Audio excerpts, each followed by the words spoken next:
But today we're going to have a conversation that I feel like all South Africans should engage in. Whether you are somebody or you know somebody who is in the beginning, in the middle, or at the end of drug use and they're trying to recover, this is definitely something that you should listen to. Today on the HNL Podcast, we're joined by Nontetho Mathe, who has overcome and conquered. Her story is certainly something for you to hear. And we're going to touch on everything from the beginning, the middle, and the end of her drug use to find out what happened through and through. Sawubona. Hello, Njani. Siyaphila njani? Siyaphila. So who is Nontetho? If you can just give us a brief background about Nontetho. Okay, Nontetho is a lady from Engutu. I was born in Engutu, and then we moved to Westville, which is in Durban. So I've been working the side and also have my own business in marketing and also in milling. So that's what I do. Yeah, no, I can just imagine Leo Shandis having to move from Engutu to Westville. How was that experience? It's a huge transition. It is, eh? How was that experience for you? It's actually not. I mean, Engutu, it's a village, but where we lived, it's actually similar to the suburbs because everyone mind their own business and we had big yards and it was quiet. So it's not the same as being in the township. Actually, I guess being in a village, because you don't know any better, the next city that you move to, you just adapt to that. So you could say basically you've always been that kid. You move from one suburb to another suburb. That's how it feels. So you never felt like you were missing out on anything, being from the village and watching other people from the city, maybe watching stories on TV. Did you never feel like, No, because I didn't know any better. So all I knew was what I lived in, and then I moved to Westville, and that's what I knew. And Westville was similar to the village? It was, because we just kept within our family. But at some point, I was in boarding school. So I didn't really get exposed to compare myself with other people. Yeah. So just getting right onto it, how were you introduced to drugs? And if you can just share with us which drugs. Who, when, what drug? What had transpired that day? Who was it? Okay, so drugs. I just want to make it clear, firstly, Uguti, alcohol is also a drug. So I want to be clear that the first time I was in contact with drugs, I think I was 21. I was with my cousins. We were at the pavilion, and we just wanted to try out brutal food, something, I think, whatever flavor it was. And I drank the first time, and I probably drank again like a month later. But I drank, and then what happened when I was at varsity, we used to go out a lot, and we used to like going to parties, and and so we started drinking quite a lot.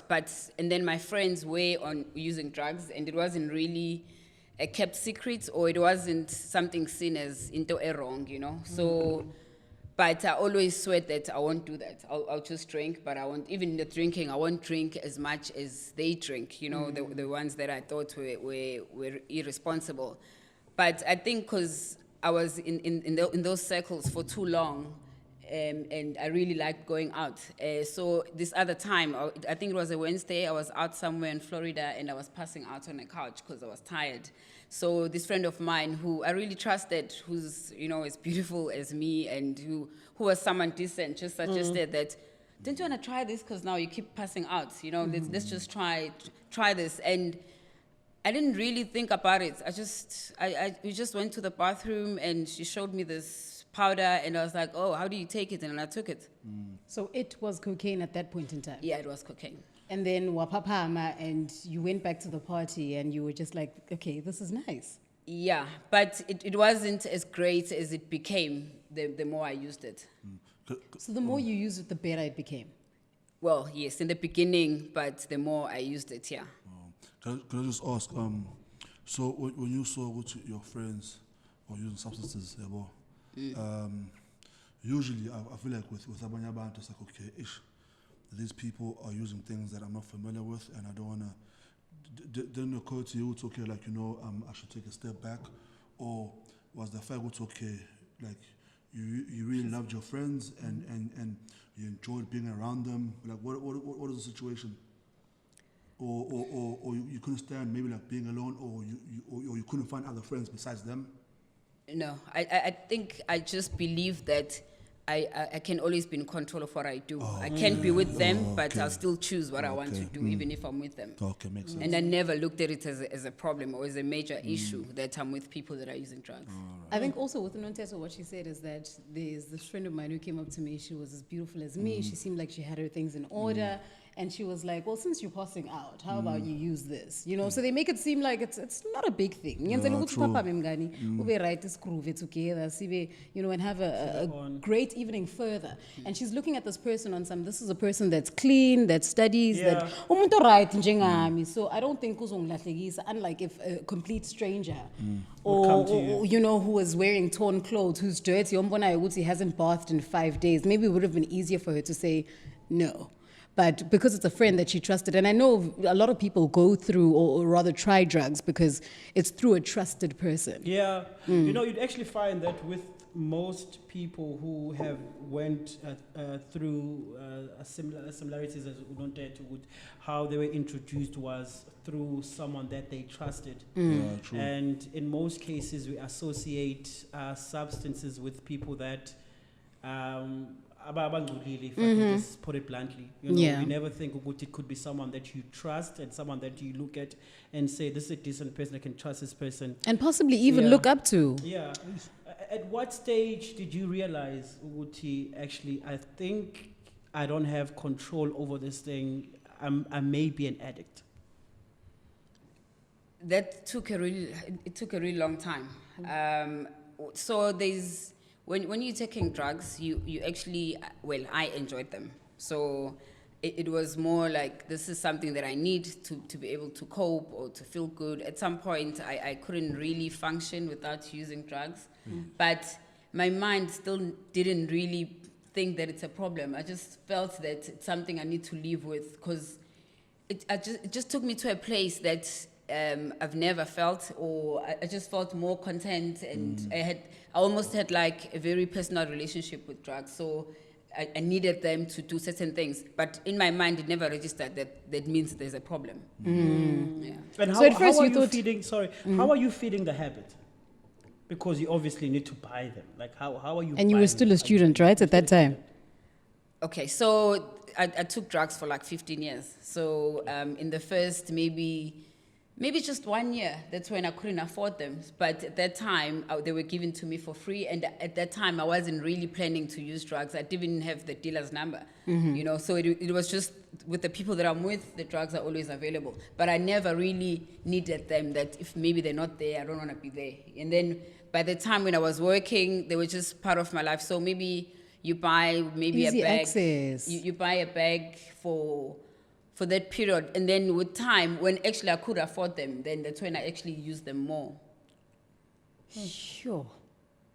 Okay, so wait, from the first day where your friend was like, okay, you're passing out on the couch, here's something, papamisa. When was the second time you took them? And the third, was it with the same friend? It was with the same friend, maybe with another friend as well, but And she kept offering. You didn't need to pay anything. It wasn't Ghania Sambe. No, it was more like, oh, now you take them. So every time we are taking, we'll invite you, because now you're part of us. Because they've been taking them the whole time, but I was not part of that. So and you still were not paying. They're counting you in, but you're still not paying. No, I wasn't paying. Are you still friends with a friend that introduced you to drugs? I'm good with them though. So you're not friends anymore? We're not friends, but we're good. We talk. Yeah. Okay. We don't talk, but we're not enemies either. Yeah. But also in the process, because I can imagine you just you in university, so you basically like growing up, you are meeting guys along the way, you are dating people along the way. So the person that you are with at that point, are you using with that person, or are you hiding this habit from this person? So I went through stage. So when I was still at varsity, I really didn't think there was anything wrong with taking drugs, because everyone around me that was perceived as someone who's cool was taking drugs, you know, and where we used to go, it was just something that was popular and normal. So no one was hiding it from anyone. And I guess at that time, whoever I was dating with, it wasn't that serious. So I don't think the person I was with necessarily took drugs, but they didn't really care if I did or not. But I never really took them in front of them, but they were aware that I was taking drugs. Yeah. So, okay, because the first time you took drugs was Ugutu Papame on the couch in a club where you were starting to like pass out Nyana. The second time, was it the same scenario, or was it just like, now we're going out, take them so that you don't even pass out to begin with? Like, I'm trying to understand how does it go from taking them when you're drinking to just whenever, wherever? So the first time, I would say for the first year, I used to take them when I was drinking. So the second time after the first time, it was like my friends, people that take drugs actually, when the drugs are not causing problems for them, they enjoy them and it becomes this big thing, you know, because they make you happy. So my friend, I think, said to me, yeah, so, you know, it's not going to be like the first time. So this time, this is what's going to happen. So I was like, oh, I want to feel that now, like another level. So it was just like we're experiencing more, and then you use again, and then the next time, did you really feel that? Did you, yeah, so actually, right. So it just becomes like something that is really, and she's also sharing the experience, yeah, okay, that, you know, she's been through. I mean, I'm just getting in, so you guys basically, in an intellectual, is chasing the dragon. Whereas you take drugs, and if feeling I find each hit, so you keep on taking and trying to get to the next level. Is that what you guys were doing? Or we're just exploring, like we're just enjoying them, and every time you realize a certain thing that, oh, it gives me energy, oh, it made me laugh, and then oh, it made me do this, oh, I didn't have to, and then you get to a point where you just don't care about stuff, but it feels good. Like you're not worried about anything that's happening in the world. And I'm sure it came to a point where now it's okay, even though I'm sure like you feel sad, you feel like shit, and I'm sure you resort to drugs. Initially, it wasn't that. In my experience, I was just taking them. I wasn't hiding from anything or running away from anything. I was just enjoying the feeling. For fun, so whether I was sad or whether I was happy, I was just taking them in what, you know. For So they basically became a part of your life. They just became a part of my life. Yo. Because of how the friend introduced them as well. Yeah. I feel like the person who introduces you to substance abuse makes it, you know, they paint it out to seem like something that's okay. It's cool. So that you don't overthink it while you're drunk, and you don't overthink it when you're sober. Yeah. So it's like, I'm just going to make it seem like it's just one of those things that we do. But with that being said, is like, what's the most expensive thing to try and get a hit? Like maybe you've sold a phone, maybe you've done extreme things. I've got a sibling who was struggling with drugs, and we'll get into that in just a little bit. But what's the most expensive thing that you've sold just to get a hit? Actually, I've never sold anything, except I really wasted time. Maybe I lost time when I was using drugs. But at most, I used to have friends that will say, oh, let's go leave a phone. But we'll always have a phone that we are going to leave. It was never my phone, and it was actually never that, you know, directly something that I'll lose. But also, I had friends that had lots of money around me that were also taking drugs. So we never really ran out of drugs. It wasn't even an issue to get more. No, it wasn't. But having said that, I know that, I mean, cocaine is expensive. It's about 600 rands a gram, and you can actually have, that was then, I mean, that was 4 years ago. I don't know how much it is now. And sometimes you can buy 2 or 3 per person. That's just per night. And towards the end, I think in the last 5 years when I was using almost every day. So it was quite a lot of money. But I was working, so I could afford the drugs that I was using. I've never really sold anything. Did you ever feel like at any point, Uguti, you might just be spending a lot more buying as opposed to like just having the cash, you know? Maybe you have like 20K, you feel like you spent maybe 15, 16K buying this thing?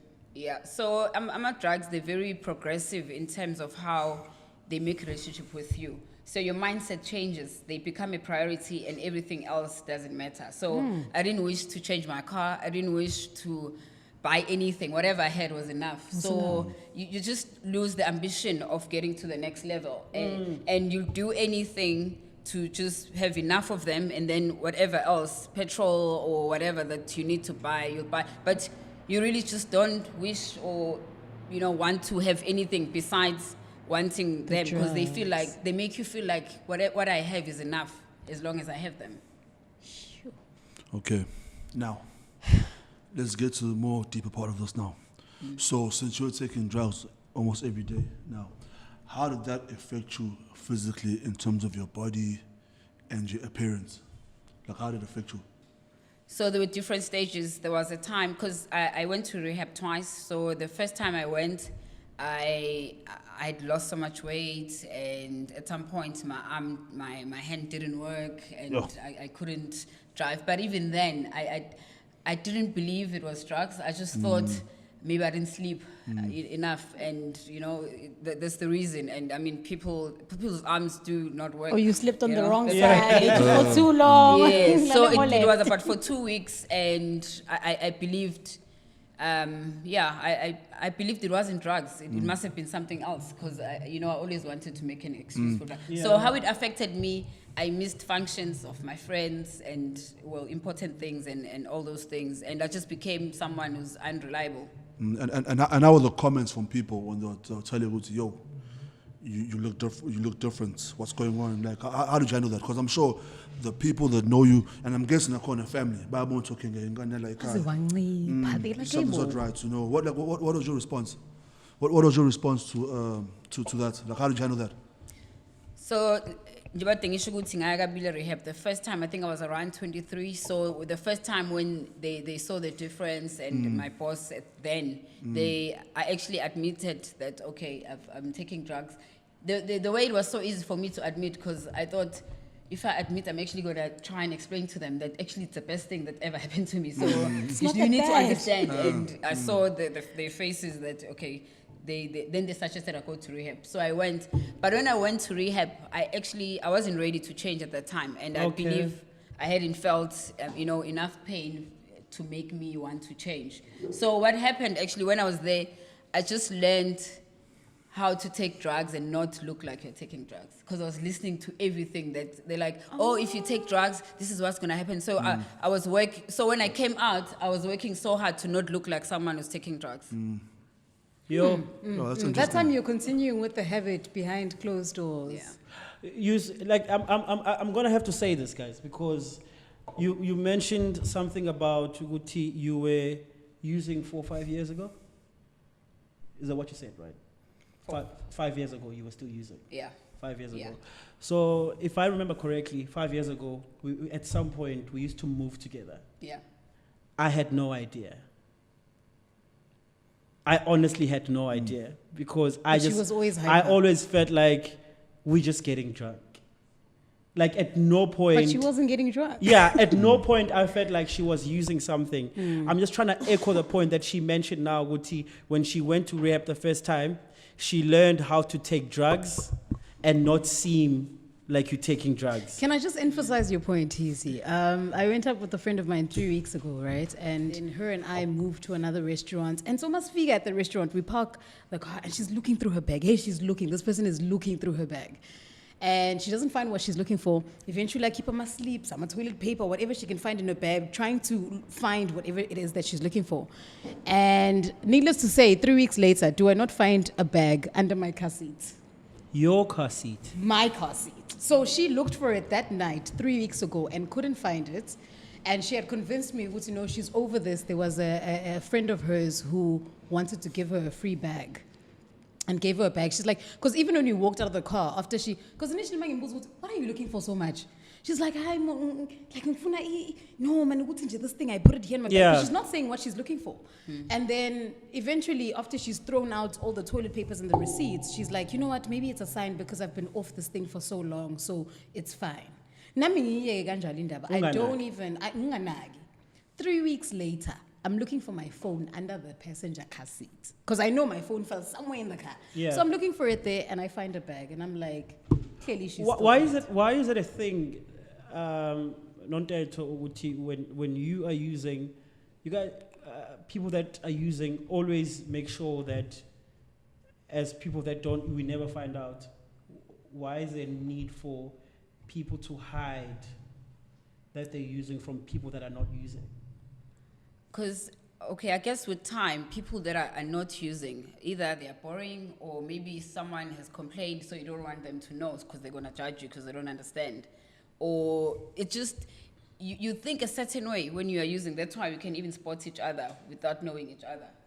Oh, is it? Yeah, there's just the way that we think and the way that we move. That is, so another person, they just can't relate and they become, I guess it's like when you are drinking and you're sitting with someone who's not drinking and you really just want to behave. So also with someone that's taking hardcore drugs, there's just the way that they move and the way they think that only them, they understand. So when we were moving together, did you feel at any point that I was boring? Be honest. It's a yes. It's a yes. Did you get to a point where you just feel like, I know, man, he's just boring now? Well,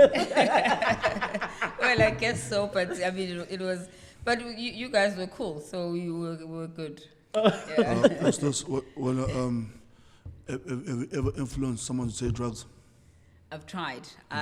But like, you remember when I said initially when I was using, my friends also were trying to promote it. So in my early stages, I also introduced, I made lines for two of my friends at different occasions, and both of them were like, geez, no. You know, and I was like, oh, okay. And I guess that's when I started making people to be concerned about me, you know, because after that, those were the people that came and They set you down. They set me down and, you know, they show concern. I'm guessing your family was very supportive in the stage where you were going to rehab and stuff. Which one? The first time? Yeah, both times. Yeah, my family was very supportive, but I always feel that from the time when I started drinking to when I started using drugs, I don't think my family was ever ready for what we know. For everything that happened or that came with it, and when my life stopped working, and I stopped being the person that they want me to be, or that I also want to be. Yeah. No, just before we get to the recovering process, because I've been watching you and you've basically turned your life around. Now that goes to the whole thing that addiction is a disease that comes in people, not necessarily in drugs or actually the substances. So I honestly believe, I don't think in my mind I would have made any other decision but to say yes, because that's how Kalebula was. And even when growing up, as much as, I grew up in a loving home and whatever, I always felt like I don't belong, and the minute I took drugs, I felt like, oh, I'm alive now, I fit in or... There we go. And it's a conversation we had last time about kids who get everything at home. They love everything, but they still derail. But you go back, Nontetho, she didn't feel she had a supportive family, but she didn't feel like she fit in up until what she experienced. But that's the thing with drugs; they give you a higher sense of confidence, a higher sense of being, a higher sense of self. So even what you say, when a person is high, what they say, they believe this. That's why. High people they can make you buy a helicopter on a 10 rand. Yeah, they can really do. They can make you buy a helicopter. I was having a conversation with a DJ from Durban, someone who's not shy to speak about his drug problems at some point in his life, with DJ Socks, and he was basically telling me, Uguti, at some point he felt like he was the only DJ in South Africa. He was the king. Like he said to me, he would wake up the next morning, book all of his friends' flights. They'd fly to Cape Town, and they would fuck shit up, get on the flight, and come back to Durban. It made him feel so great. He was on top of the world. He could literally be Superman if he wants to be Superman. He would take a hit and decide, today I'm going to be Spider-Man. And he'd be Spider-Man because he gets that feeling, Until I tell you I love otherwise. that man for that, man. Someone who's not been shy about sharing his story. Nontetho, you spoke about your friends. Yeah. You offered two of your friends a line and they were like, what's going on here? And they were a bit concerned. Who was the first relative? Was it a cousin? Was it a sister? Was it your parents? Who was the first relative to find out what you were on drugs? Maybe it was your parents when you went to rehab due to emsebenzini. I know you have to do this because we want to keep you around in Sakding Alana, but you need to undergo this process. So who was it in your family, the first ever relative who found out, so it's okay, no, It was my parents, because the people that found out actually were the people that I was working for. So what they did, I mean, I never used to go to work. I was still staying at home at the time. So emsebenzini nasekhaya ngikusema before ngithi no ngisekhaya, then they ended up calling home, and then at home no semsebenzini. So I in between. So what they did, they just called my parents into the office and they said they concerned, and I used to go out. We used to go to the clubs, and so I had a friend who was a DJ at the time. So how I actually, because I heard rumors that they're looking for me, so now I started hiding. And then this friend of mine who was DJ, what he did, wangfonela wathi mina no afuna ukuzalana I think it was Panama Room or whatever it was, sikuzoba mnandi whatever, and I was like, no angifuni, because kwakumnandi lapho sahlala khona, with my friends that are using, it was all fun. So then I was like, oh, okay, so I'll even get you a driver to pick you up with your friends. You're going to be in the VIP and whatever. So we did that. Sabareti on a Friday, so within 10 minutes, my boss was in the club. That's what we are humble rehab. And I hated my friend for that, but, well, I'm grateful now. Oh, shame. And this was the second time? That's the first time. The second time, it was actually my sister. Because now, when you're at rehab, your family also goes for counseling to understand, and they're also taught that you shouldn't offend someone who's been on drugs and say they are still on drugs when they're not. So for the longest time, they were not sure if I really am, I am or not, and they didn't want to say I'm taking drugs, whereas I'm actually not. But at some point, it became, I actually believe it was almost like a blessing in disguise, because what happened, I dropped a bag like how your friend did at a bathroom at my sister's house. So then there was an interview because they had proof. But even then, I was still denying it, that no, maybe, I don't know, the maid is taking the drugs for the kids. Because that's the thing, you start having lots of lies. And I believed it. You start lying a lot. And even if I am, so drugs, it's my body. Yeah, because at that time I needed the solution for, I had this relationship and I was so fearful of letting go of them without them. Yo, uwathenga? A dealer? Drugs are more accessible than alcohol, because to get a drug, it takes 5 minutes wherever you are. The dealers are willing to come to you. That's so what you get a number, and then you get another number. You get a number, say morning side, number Hillcrest, number Westville, number. So it depends where you are. Number same thing. It's literally 5 minutes, 24 hours. You have a number say Musekoli, you say North, and or you number say Cape Town, because you know your friends. So you phone your friend. I'm like, I'm in Cape Town. Can I have a number say Cape Town, and then you save it because you know you need them every time in Cape Town, and you phone that guy. But literally, it's never so more than 10 minutes. Can I be at a club and find someone who's dealing with it? Yeah, they'll all be outside, parked there in a car, chilling. Sometimes they're in the club. Sure, guys, where do I stay? Yeah, you should. Let's get into the recovering process. The first time you went to rehab, it bombed out. The second time you dropped a bag at your sister's house. You had to go back. Was this the second and last time till now? Yeah. Okay. So, when did you decide? We'll see. So my sister spoke to me, and she said we're concerned, and so if you need us to help you, we're willing to help you. But at that time when we were speaking, what was in my mind was that she's judging me, and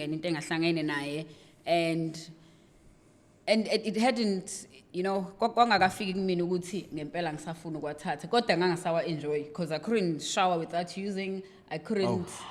You couldn't function. I couldn't function. Like if so, I had to have them. If I'm using the previous night, I had to leave some for extend because because I need to be high to be able to because the crash now. Okay, so you need to maintain and at a certain level. Otherwise, you become very depressed and it's painful to feel the more you use, the quicker you crash. The more you use, they just control you. Yes, the quicker you crash. The quicker you crash. And you don't want to feel like that, so you always want to be on a high. Sometimes when you're using for the first time, you can take like one every night for the first 3 nights or whatever. And then next thing you need like 2 a night. and then kanjalo ukuthi like you crash quicker the more you take, because your body starts to we understand and it starts to adapt. Phew. And then you start losing being able to feel normal. So what actually happened just before my sister found my drugs, I had a friend that I was close to that passed away, and I passed away they were just ill from something else. So what happened was when I heard the news, I just couldn't feel sad. Like I just couldn't. You felt nothing. Like you felt nothing. it, but you couldn't express it. But I could remember, why am I not feeling sad? And I remember in my room, like trying to force the tears, and And I went through the photos and everything and videos on Instagram of the stuff we've done. I just couldn't connect. Like and I didn't like that feeling. And I remember, realizing, this is how far I've gone. Like I'm just not in touch with reality. And how long had it been with your drug use at that point? About 12, 13 years. Sure. That's a long time. When you were sober, was your self-esteem low? Honestly speaking, now that I'm thinking about it, because now I'm sober, I was never not high for 5 years. So it's because I always had a bag. And in the beginning, you use drugs to be happy, like hype, like when you were at the club. But during the week, you're just using them to function. So I'll have breakfast, a small breakfast, because you also don't want to eat that much. And then you have a line. So the minute it starts dying on your system, you have another line. But you're not now using to be hype. And then the weekend, you use them for that. But during the week, you're just using them to function. And you're also drinking also? Yes, on weekends or in the evening. During the week, it's just but in my mind, I never thought actually that's how I was living. So I was literally high the whole time. Because being high was actually my normal. So you're probably spending about 10K a month. Yeah, when I was, it's a lot of money that I spent. You don't even want to talk about it. I know, because of time, I really want us to get to the recovering process. Okay, rehab for the second time. What changed when you went there the second time? Why weren't you learning how to deal or learning how you can fool your family for the second time? Why did you say, okay, I want to deal with this thing and get over it and just be sober? So when I went to rehab the second time, I was just in pain. Like I'd explained how I felt with Ukshona Gamganwami. And there were times now and again when I'll be like, how do I get out of this? But then I'll be like, it's impossible. Because, I can't even be sober or be clean for a day. Or there'll be time where I make promises to myself and I just couldn't. Like, I couldn't even stay clean for an hour towards the end. So I knew, I don't want to be that person, but I just couldn't see a way out. So when I went to rehab, I wanted to change, like deep down I wanted to, but it was just almost impossible. So what I did, I went there, I listened, there's lectures, you just listen through in my class in a corner. But I associated Uktasama drugs with happiness, and so I'm like, shooting, I'm gonna be sad, I'm gonna be bored. Because when you're at rehab, you're not using and you're not drinking, and I wasn't shaking, nothing was happening. So I was like, it means it's possible. But shooting's about depressed for the rest of my life. And then I remember planning, because they're not working, so what I'll do, I am going to stop using and use whatever they're telling me to. But when I turn 60 or 65, I'll celebrate with a big bag and cocaine and whatever. That's what I was thinking. You were gone. But what I don't know, mustn't say rehab, because I was just there. You just need to be there, and my heart was really trying. So what they did, they used to say to us, you need to pray on your knees at night and in the morning and at night, but if thank God for keeping me sober, or you didn't have to say God, you can say thank my higher power for keeping me clean. So what happened this other night, I was praying I was on my knees at rehab and I was praying. I think it was the second time. So I just went. I didn't even mean it. I just went and I was like, thank God, and for keeping me. When I was on my knees praying, I felt butterflies in my tummy, and I just felt this feeling, and it was just a feeling I've never felt before. Like I believe now it was a spiritual awakening, and that thing gave me hope that actually I can live without drugs, because it was just, it was a nice feeling that is different from drugs, but like an excitement or a feeling of contentness, and I just held on to that. And I remember I had friends, and from that day I started sitting in the front, and I just couldn't tell them what had happened. So and I started listening, and I listened, and what also changed, I stopped questioning Uguti, how possible is this thing? Uguti, you're gonna stop drugs? I just surrendered, and I listened to everything they were telling me. Is that where you decided to change your life completely? During that prayer, during that feeling, those butterflies, was that the moment where you were like, actually, I'm done? Not the minute when you walked into rehab, but during that one particular prayer. It was at that time that I believe my life changed. Can I just ask now? Now, I'm going to ask about rehab, and I just want to be honest. Is rehab the solution? Does rehab work? Or it's entirely up to the person to say, listen, I'm kicking this habit and I want to live a normal life? Rehab works if you put in the work. So there's something called a 12-step program, which you go through it. It works. It works. It's just that as much as some people have good intentions, addiction is very powerful more than your intentions. True. So if you have an opportunity to take someone to rehab, you can take them. There are people that when they're being a phone and they change. And then there are people who when they're trying, it just takes them longer to actually get it, and actually, but rehab does work. The 12-step program ones, they do work.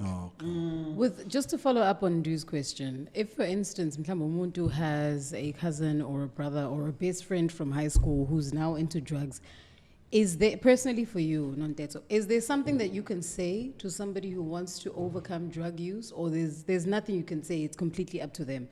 And if there is something that you can say, what is it? Umuntu othatha drugs. You know the reason why you're talking about recovery and why I actually speak to people and I help them. What I realized and what I've learned is that only the people that have taken drugs and recovered are able to help the person who's still suffering. So, because I understand your pain and I've been there.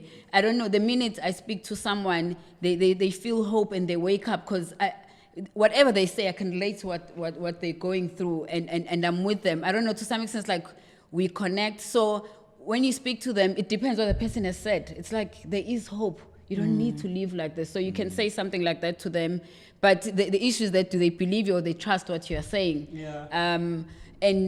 And they need to feel like they're not judged, because most people who are addicts will go to a psychologist and ambuza uthi what am drugs aqamba manga athi no I trust the psychologist or udokotela lo wathi uyaphuza athi no ngiphuza kanye eshinto engekho noma shintshe ama inhlobo yotshwala aphuzayo. But when they're with someone who's been through the same journey, there's a bigger chance of them getting the message. But all I could say is that the pain that a person is feeling, you don't need, because everyone who's using drugs, they get to a point when they're in pain, especially even when the family can see and is worried. That person also has a hand. Yeah. So is that where you are now with life? You mentioned that you're in business, and you also just mentioned now, Uti, you do talk to people who are still going through the same problems. Is that what you are doing now? Are you going out there and speaking to people who are going through the same thing? Are you changing lives with drug addicts? Yeah, that's what I do. Actually, when I was, I could have just drank and, live. And I honestly believe I had to take a cocaine. I had to take a crack cocaine because I think crack cocaine is one of the biggest problems that we have in our country. So for me to understand the person who's there, so I'm able to help them, even though it was for a short period. But umungazi uthathe a certain drug, umuntu nokuthi bona ngathi I know awazi ukuthi ukhuluma ngani. So you know the same butterflies that I felt the time I was praying at rehab, I feel them every time someone calls me and say, Sis no ngakwazi ufika uzongisiza, or I have a child that void that I had that used to make me want to take drugs has been replaced by the passion that I have into helping a suffering addict.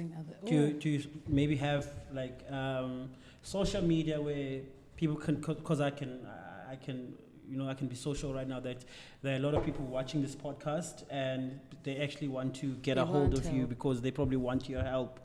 Are you open to taking their messages or their WhatsApps or their phone calls and try to help their loved ones with overcoming this their drug problems? Yeah, so helping people that are still using drugs is actually my drive. It's my purpose, it's what I like. So I'm going to share everything. On Instagram, my page is Look Up with Noni. You can send me a DM, I respond all the time. And then I have a WhatsApp number, which is 076-2577-198. I also have a program on Inanda FM every Saturday at 3:30. And also I have a YouTube channel as well. It's Look Up Conversations.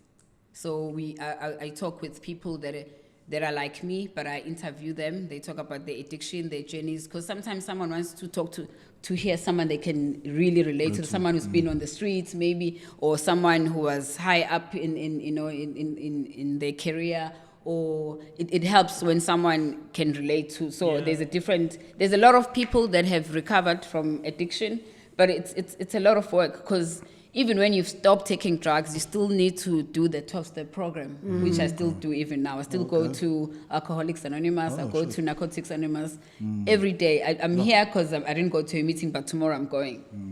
Oh, that's insane. Yeah, no, I think that covers everything. Very insightful. Sfunde kuningi. Sometimes you walk around thinking that you know something when you actually have no idea. I've learned a lot from you, Nontetho namhlanje, and I think our viewers can actually also agree to that point. You did mention that you were supposed to be in one of your meetings, but you took your time off and came to shoot with us, and for that we greatly appreciate your time. And yeah, man, wish you all the best. Nabantu futhi, guys, please don't be shy to get a hold of her. We've shared all the details, so please make sure that you make use of your WhatsApp, because we sonke siyamazi umuntu who's going through a similar problem abadinga usizo. And more than anything, what I've learned today is the fact ukuthi there are people that are using that don't want to use anymore, but it's the pain and you want to live, and those people need help. You have someone here who's just said Uguti is available for helping others. So yeah, I think that's it. Yeah, no, Nontetho has touched on a lot, and luckily for her, she's never sold anything. Don't be sad now. I can't be sad. But luckily for her, she hasn't stolen from her family or done anybody dirty. But other people have wronged so many people in the process of wanting to fit their habits. Some people bagcine sebabamba inkunzi, bagcine sebangena emzini yabantu, and all of those things. And sometimes the guilt is overwhelming when it comes to you wanting to overcome your habit, but this is just a kind reminder that nothing is too much for you to overcome and triumph and conquer. So we'll have the details below on this episode so that you can reach out to Nontetho and be able to get some help. But also, we wish you love and light, guys. This is a problem that most South Africans are facing in their own private lives, or maybe even publicly, we don't know, but even so, it's definitely something that we need to tackle, because the youth needs to be above, because we need leaders for tomorrow. So, yeah. And I believe with this, as much as drugs are a big problem, one thing I don't believe in is judging people who take drugs. The world is tough out there, guys, and it's a show that I find. Some of us will resort to alcohol, like Nontetho said. alcohol is a drug. Alcohol is a drug, guys. So if we judge people who are taking actual substances, they can also judge us as well for drinking. Because everything's a drug. From alcohol to actual substances to cigarettes, it's a drug. Hence, personally, I never judge people who take drugs because, again, the world is tough. We handle pain differently, and we just need to be careful and tread carefully when it comes to people who are going through stuff. Yeah, so we need to be kind and look after each other so we can have a better world and we can all be happy and smile throughout. That's just me. Don't forget to like, share, and subscribe. That's HNL Podcast, and we out. No way. Don't forget to comment. Maybe you are in the beginning, in the middle, or at the end of drug use. And just to remind you, look at how gorgeous she is. Please be.